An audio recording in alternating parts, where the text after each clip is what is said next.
Damn it. So every single hit I deal on them only allows them to hit me back harder than I hit them. What a shitty ability to deal with. And though I don't like to admit it, they're right. Their powers do work exceptionally well. With his speed, he's able to land extremely solid hits. I can't keep up with him. And the speed that he's hitting me at only makes it hit harder.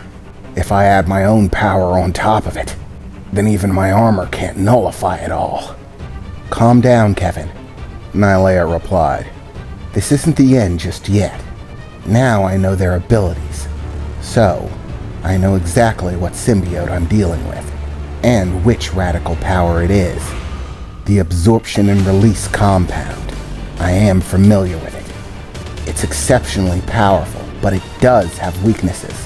Yeah, those would be good right now, I said as I pulled my way out of the crater in the wall that I was in. So, what's the deal? How do I break these guys? Well, the individual radical producer that we're dealing with has one specific weakness. There's a limitation to the amount of energy that they can store before it becomes unstable. What? Basically, they have to be able to release the energy. That's what the red crystals are for. All of the energy absorbed by the blue crystals is transferred into the red ones in order to be released. But in order to be released, they have to make contact with something, enough so they can generate a force.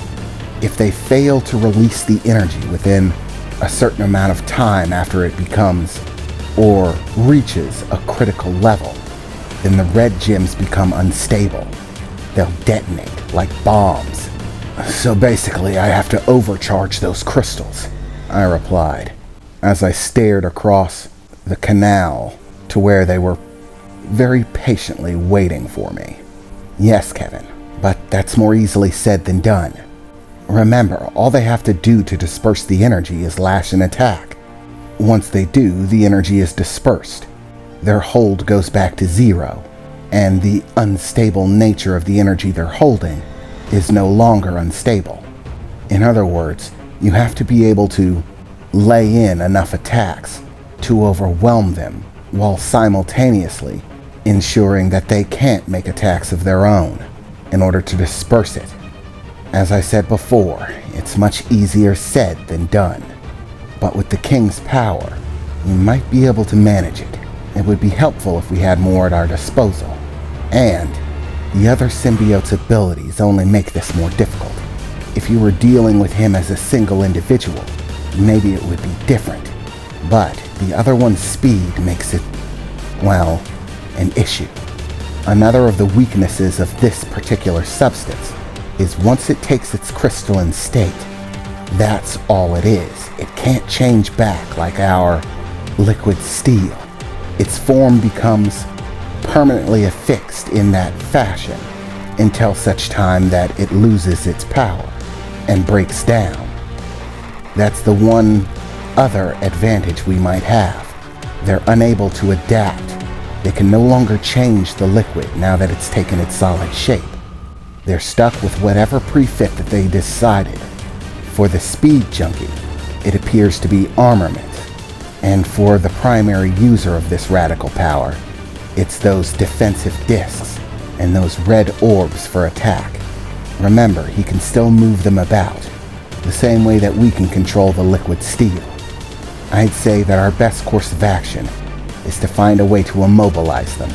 Their power may be good at absorbing force, but not all attacks are forceful. If we're able to restrict their movement, then we can overwhelm the crystals at our leisure. Okay?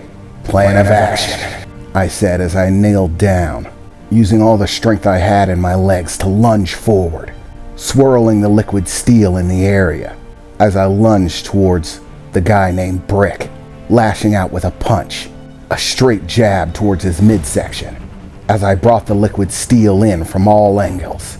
But just as I was closing in, no more than a foot away from him, in a flash he was gone, my punch hitting nothing but air as the liquid metal swirled in on the location, finding nothing to grab hold of.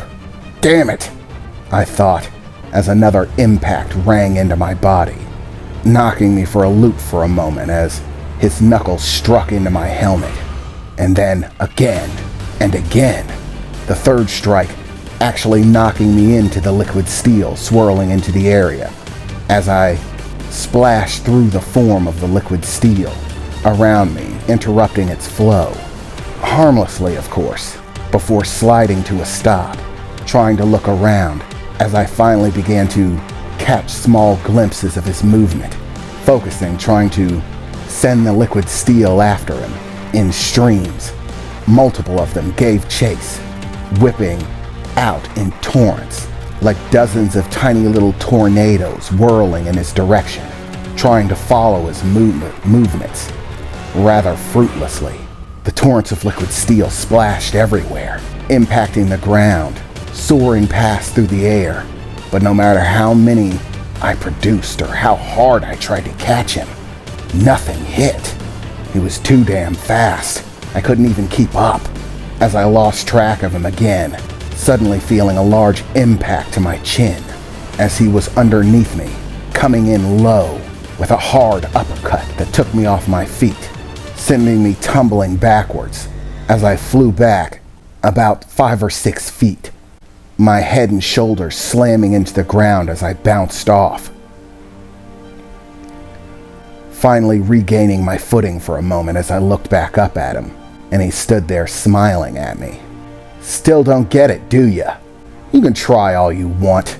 You're not gonna hit me with that crap. I'm too damn fast for it. You can't keep up. I'm smart enough to know that getting immobilized would be a bad thing. What, you think I didn't see that kind of move coming? Rebound has told me all about the limitations of his abilities.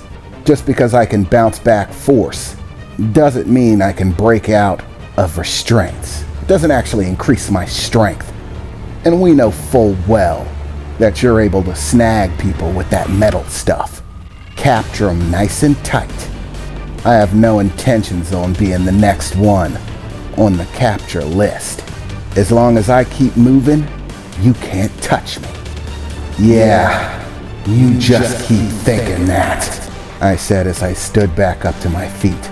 Suddenly, a shimmer passing over my form as I disappeared from sight, re-emerging right next to the guy named Rebound, a fist flying out in his direction, heading right for him.